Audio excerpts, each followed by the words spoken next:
Good morning everyone. मैं Shrimati Ritu Arora class 11th की civics की क्लास में आप सभी का स्वागत करती हूँ। बच्चों, आज हम लोग नागरिक शास्त्र के खंड क के आखिरी यानी 10वें अध्याय का अध्ययन करेंगे। संविधान का राजनीतिक दर्शन, philosophy of the constitution. Philosophy क्या है, संविधान की का राजनीतिक दर्शन क्या है, दर्शन क्या है। तो संविधान के दर्शन से क्या आशय है, सबसे पहले ये जानिए। कुछ विचारकों का मानना है कि संविधान केवल कानून से बनता है, मूल्य और नैतिकता से बहुत दूर है, जबकि यह विचारधारा ठीक नहीं है। वास्तव में कानून, मूल्य और नैतिकता के बीच गहन अध्ययन है। संविधान के प्रति राजनीतिक दर्शन में 3 तथ्य सम्मिलित होते हैं। पहला, संविधान कुछ अवधारणाओं के आधार पर बनता है। इन अवधारणाओं की व्याख्या आवश्यक है, जैसे अधिकार, नागरिकता, अल्पसंख्यक, लोकतंत्र। इन सभी अवधारणाओं पर आधारित होकर के संविधान की संरचना होती है। दूसरा, नागरिकों के सामने ऐसे समाज और शासन व्यवस्था की तस्वीर साफ होनी चाहिए जो बुनियादी अवधारणाओं की व्याख्या से मिलती हो। तीसरा, भारतीय संविधान को संविधान सभा की बहसों के साथ जोड़कर पढ़ा जाना चाहिए, जिससे सैद्धांतिक रूप से यह ज्ञात हो कि आदर्श कहाँ तक और क्यों ठीक है और आगे इसमें कौन से सुधार संभव है। किसी मूल्य को अगर संविधान की बुनियाद बताया जाता है तो यह जानना आवश्यक हो जाता है कि यह मूल्य सही और सुसंगत है अथवा नहीं। इसके बिना संविधान के निर्माण में किसी मूल्य को आधार बनाना अधूरा ही माना जाएगा। संविधान के निर्माताओं ने जब भारतीय समाज और राज व्यवस्था को अन्य मूल्यों के बदले किसी विशेष मूल्य समूह से दिशा निर्देश करने का निर्णय किया, तो ऐसा इसलिए हो सका क्योंकि इसके पास इस मूल्य समूह को उचित ठहराने के लिए कुछ तर्क आवश्यक थे। तो आज संविधान में बहुत से आदर्शों को चुनौती मिल रही है। इन आदर्शों को संविधान में सूखे हुए फूलों की भांति सिर्फ रखकर ही नहीं दिया गया है, बल्कि इन पर बार बार सर्वोच्च न्यायालय में बहस होती है। इन पर विविध राजनीतिक संस्थाओं, विधायिका, राजनीतिक दल, मीडिया, स्कूल, विश्वविद्यालय में विचार विमर्श होता है, बहस होती है। इन पर प्रश्न सामने आते हैं। इन आदर्शों की व्याख्या अलग अलग ढंग से की जाती है। तो आज इसी कारण इस बात की परीक्षा की आवश्यकता उत्पन्न होती है कि संविधान के आदर्शों और अन्य संस्थाओं में इस आदर्श की अभिव्यक्ति के बीच कहीं कोई गहरा मतभेद तो नहीं। संविधान लोकतांत्रिक बदलाव का साधन है। संविधान में लोकतंत्र को बनाए रखने की क्षमता है।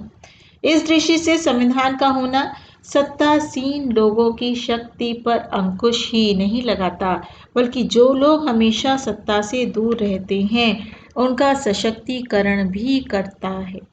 संविधान कमजोर वर्ग को उनका अधिकार सामुदायिक रूप से प्रदान करने के लिए शक्ति प्रदान करता है, यानी संविधान लोकतांत्रिक बदलाव का साधन है।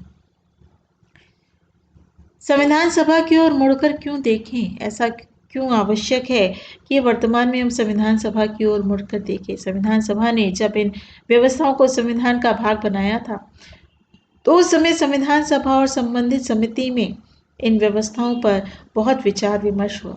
संविधान सभा का यह विचार विमर्श भारत के संविधान का बहुमूल्य स्रोत है।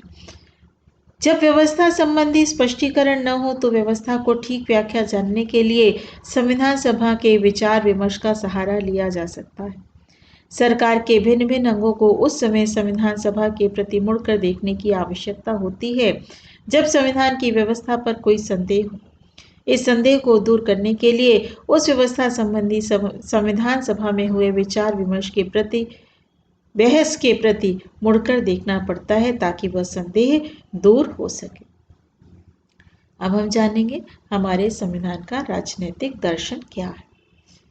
भारत का संविधान किसी एक शीर्षक के अंतर्गत नहीं बांधा जा सकता, बहुत से शीर्षक इसके अंतर्गत है। अर्थात हमारा संविधान लिखित भी है, विशाल भी है, धर्मनिरपेक्ष भी है, संघात्मक भी है, एकात्मक तत्वों का समन्वय भी है, लचीला भी है, कठोर भी है। ये सभी शब्द हम लोग पहले लेसन में बच्चों पढ़ चुके हैं। लचीला भी है, कठोर भी है, सर्वशक्तिमान न्यायपालिका है, मूल अधिकार प्राप्त हैं, राज्य के लिए नीति निदेशक तत्व हैं, संसदीय शासन प्रणाली है, लोकतंत्रात्मक गणराज्य की स्थापना है, संविधान की सर्वोच्चता है, वयस्क मताधिकार। ये सभी संविधान की विशेषताएं हैं जो हम लोग लेसन 1 में पढ़ चुके हैं और पूरी विस्तार से हमने संविधान की विशेषताओं का अध्ययन किया था। तो इन विशेषताओं को हमारा संविधान समाहित किए हुए है। इसने भारत को एक धर्मनिरपेक्ष राज्य के रूप में स्थापित किया है, यानी देश का अपना कोई धर्म नहीं होता। देश के दृष्टिकोण से सभी धर्म समान होते हैं। कोई भी व्यक्ति किसी भी धर्म को अपना सकता है, उसका प्रचार प्रसार कर सकता है, उस व्यक्ति पर किसी प्रकार की कोई पाबंदी नहीं। साथ ही यह उदारवादी, संघवादी, सामाजिक, सामुदायिक जीवन मूल्यों का पक्षधर, धार्मिक और भाषाई अल्पसंख्यकों के साथ साथ ऐतिहासिक रूप से अधिकार, वंचित वर्गों की आवश्यकताओं के प्रति संवेदनात्मकता और एक सर्वसामान्य राष्ट्रीय पहचान बनाने की दिशा में प्रतिबद्ध संविधान है। तो संक्षेप में यह संविधान स्वतंत्रता, समानता, लोकतंत्र, सामाजिक न्याय तथा एक न एक प्रकार के राष्ट्रीय एकता के लिए प्रतिबद्ध है। इन सब के साथ एक बुनियादी तथ्य है, संविधान की प्रतिबद्धता इस बात पर अधिक है कि उसके दर्शन पर शांतिपूर्ण और लोकतांत्रिक तरीके से अमल किया जाए। इसके लिए इसके अंतर्गत कौन कौन से तत्व आएंगे? पहला आएगा व्यक्ति की स्वतंत्रता, जो बहुत ही आवश्यक है। भारतीय संविधान की प्रस्तावना में ही स्वतंत्रता की व्यवस्था की गई है। स्वतंत्रता में विचार व्यक्त करने की स्वतंत्रता, प्रेस की स्वतंत्रता, धार्मिक विश्वास और पूजा की स्वतंत्रता की व्यवस्था है।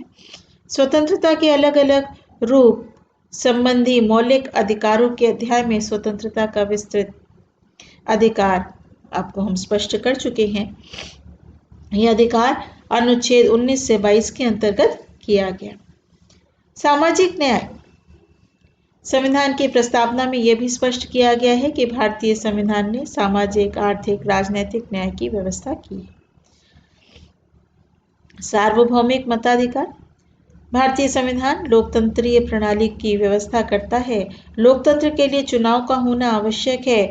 भारतीय संविधान ने स्वतंत्र चुनाव आयोग, सार्वभौमिक मताधिकार, साझी चुनाव सूचियों की व्यवस्था की है।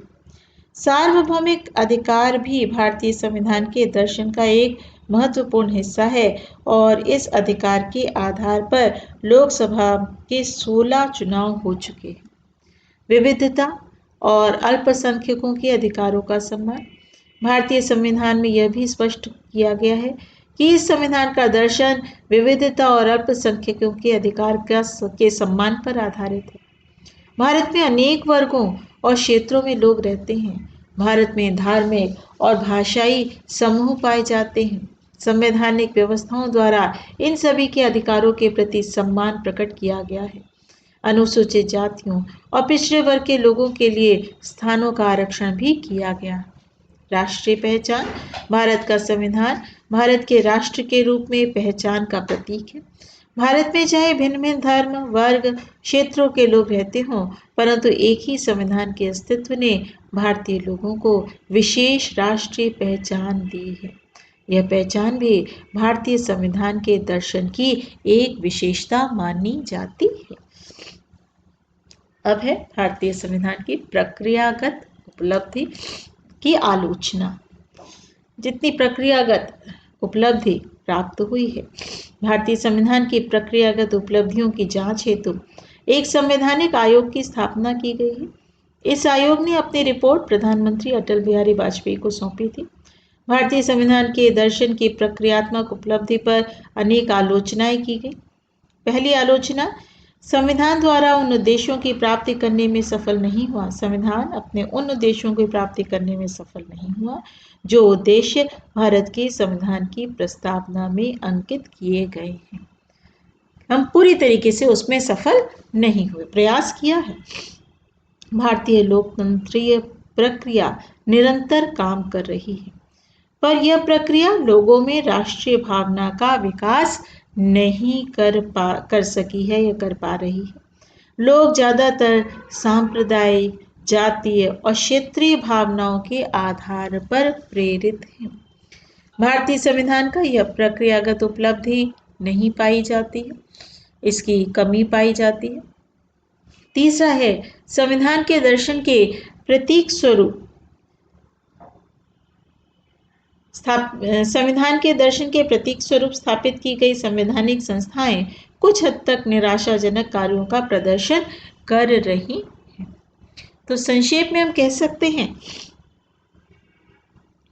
कि भारतीय संविधान के दर्शन की प्रक्रियागत उपलब्धि काफी उत्साहजनक है, पर इसके साथ कुछ निराशाजनक परिस्थितियां भी उत्पन्न हुई हैं।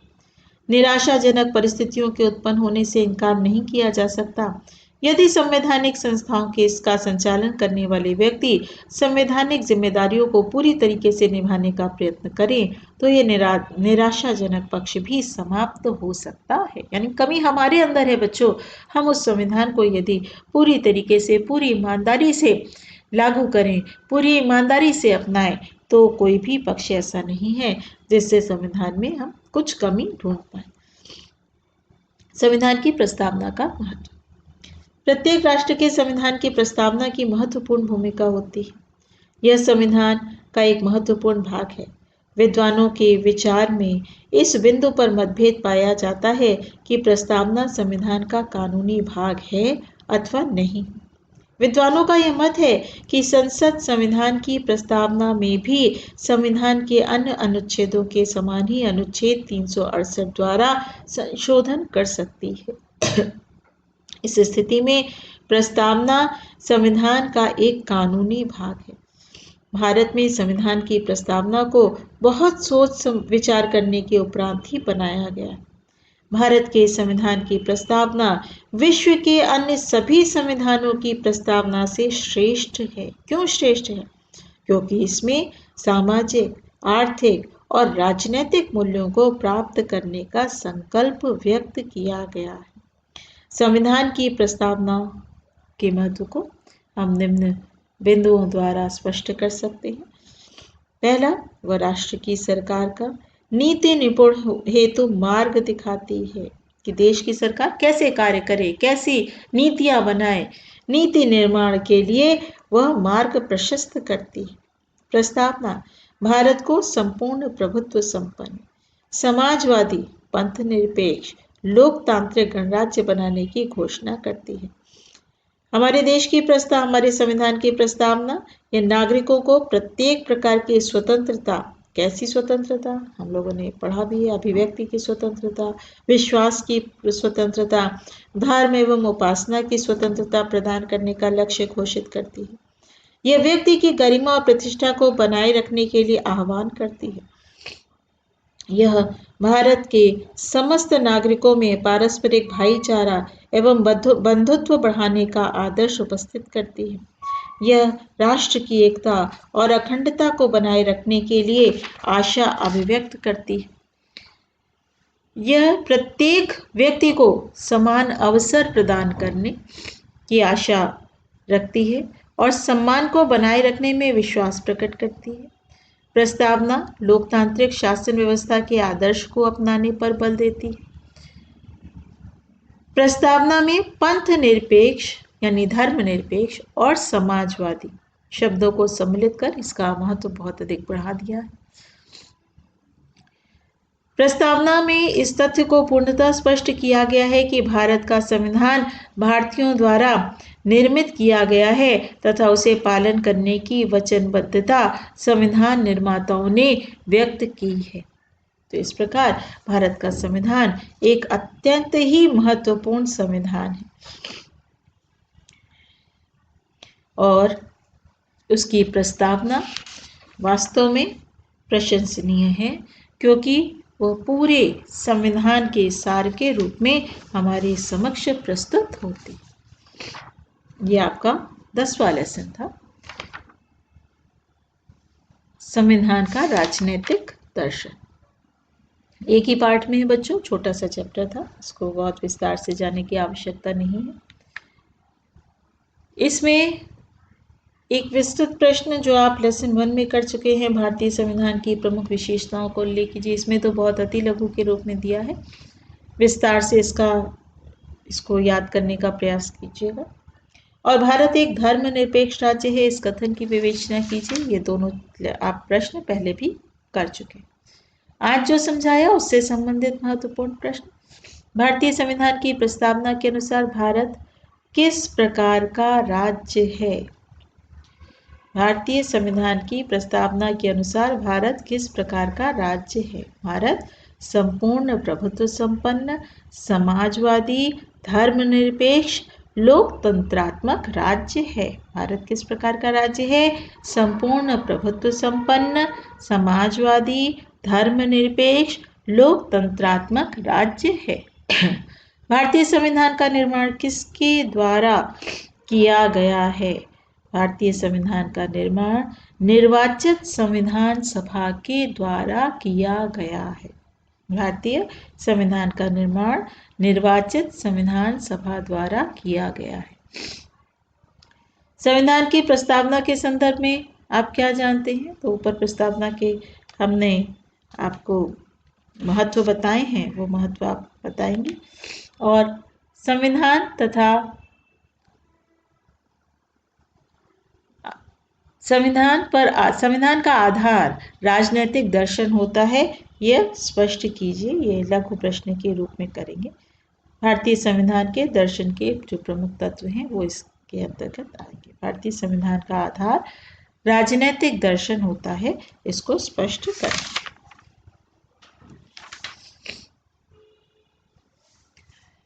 तो ये खंड क के आपके सभी लेसन बच्चों आज पूरे हो गए हैं। आज के लिए इतना ही बच्चों, थैंक यू।